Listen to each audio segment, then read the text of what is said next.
Okay, next we're going to speak about the ASA identity firewall. Now what it says is that it's going to allow the ASA firewall to build policies based on user identity instead of IP addresses. So like the username, the name of the user, or user group membership instead of IP addresses.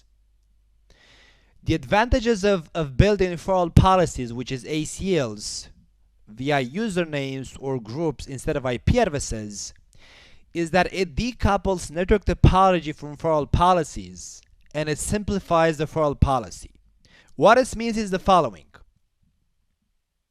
Imagine that PCB, so imagine a bigger network where this is the egress point out on the internet.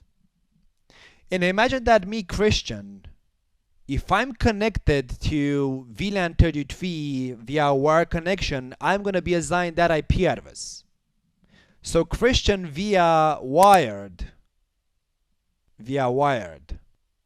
from location A of my company has an IP address of 10.10.33.100.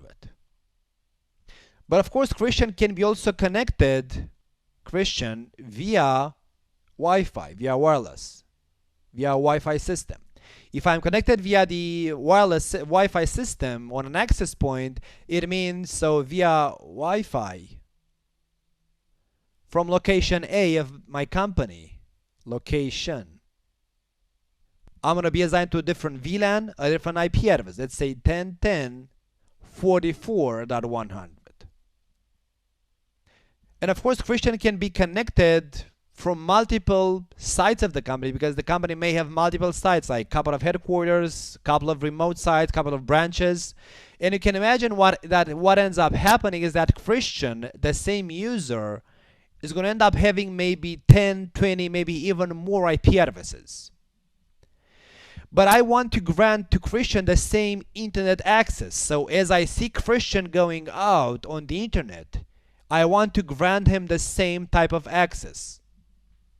Which if I do those ACLs based on IP addresses, if Christian gets 20 possible IP addresses, I have to configure 20 rules in that ACL only for Christian, which clearly is not pretty much scalable.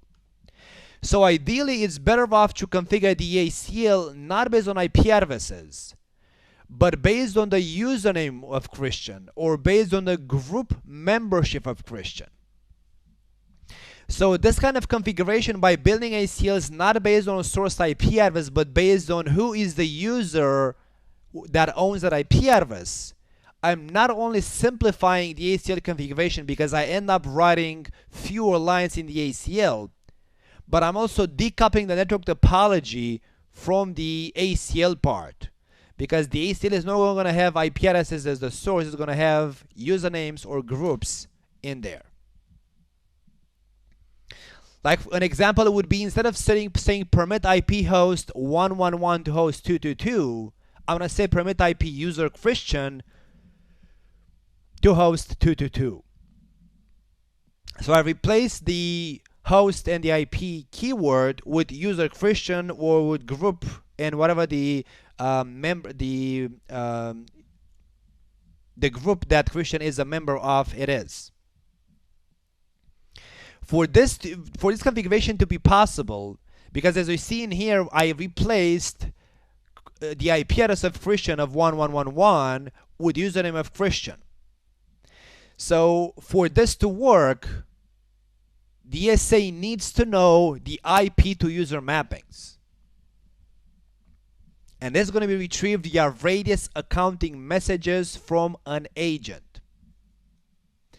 It makes sense the ASA needs to know the IP to user mappings, because as for example Christian from PCB wants to speak with router 3 out on the internet,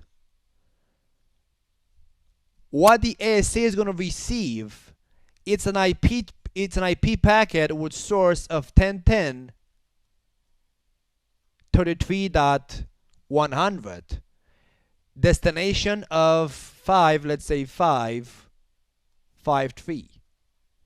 So DSA, I want DSA to allow that packet through. But what's configured on DSA, the ACL says permit. The ACL on DSA says permit traffic from source of username Christian destined to 5553. That's what the ACL is. That's how the ACL is configured. With red and with black is what the ASA receives as the packet. So for the ASA to match this packet against this ACL entry, it means the ASA needs to know that the IP of 10.10.10.33.100 belongs to Christian. So the ASA needs to know the IP to user mapping to allow that packet through, because the ASA still receives an IP packet flow and there is no there's no username information available in the packet the ASA receives. But then the ASA has the rules configured based on users. So then the ASA has to match, needs to have a mapping of the source IP address of the packet to which user that IP belongs to. And as I said, that's going to be retrieved via radius accounting messages from an agent. And now for the agent, there are two implementation options. Something which is called the Active Directory agent or the AD agent, and something which is called the Context Directory agent or CDA. Now the Active Directory agent was the first available option to allow the ASA to configure ACL rules based on users or groups. It had no GUI, only CLI, and it was installed as an application on a machine member of Active Directory domain or forest. So it was just an application, an executable you would install on a Windows machine in Active Directory, on a machine which was a member of Active Directory. And this agent can only retrieve IP to user mappings from Active Directory. Now Cisco has replaced this is like the old version which is no longer recommended. Cisco has replaced this agent with something which is called the Context Directory agent. That was the second available option. And this one has both CLI and GUI. And GUI is very similar to ICE, and CLI is very similar to regular iOS CLI syntax.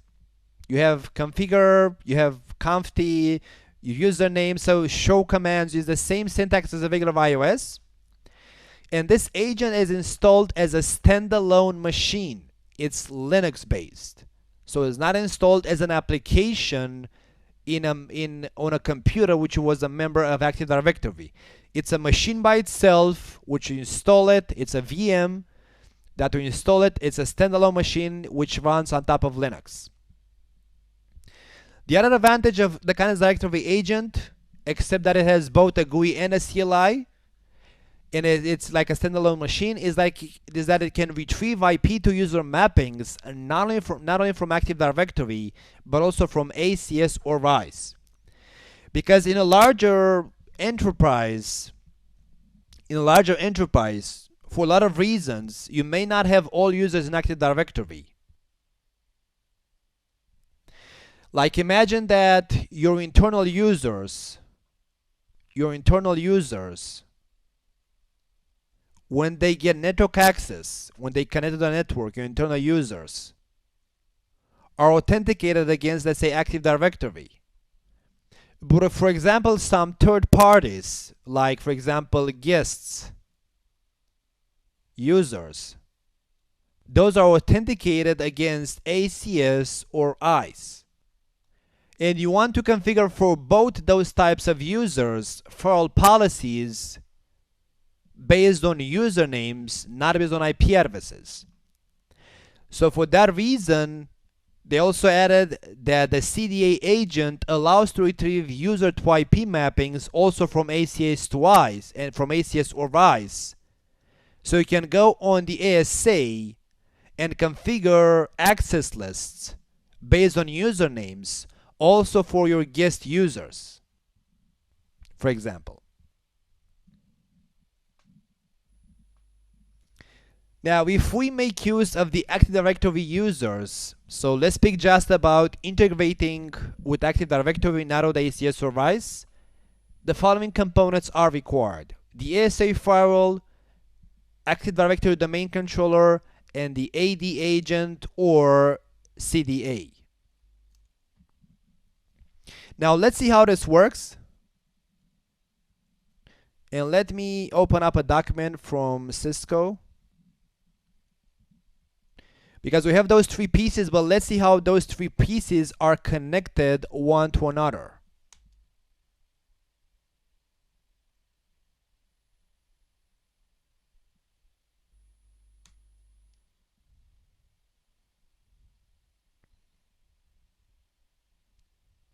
I just want to make use of a diagram in here. Or let me see if the other one is a better one.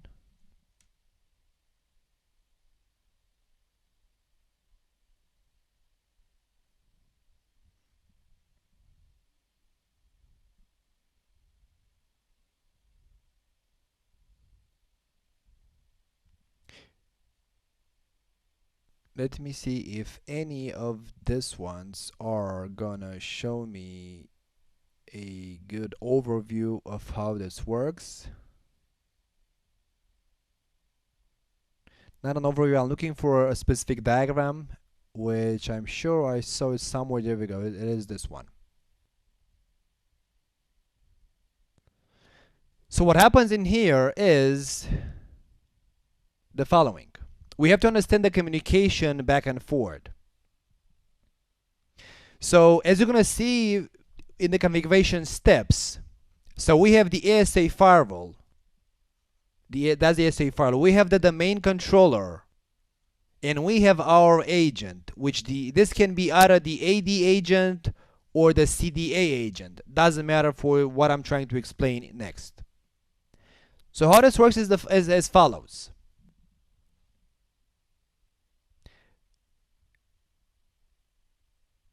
Before, let me make use of this one, which is better off. I'm gonna also use the other one for another scope. So let's suppose that this is the user of Christian in here. This is Christian, which is myself, and this is my PC, Christian's PC. And of course that PC is integrated in Active Directory. So as Christian logs on his computer, his credentials are being sent over for validation to one of the domain controllers. And the domain controller is going to say okay or not okay if the credentials are good or not. It's going to let Christian log in the system or not to log on his computer.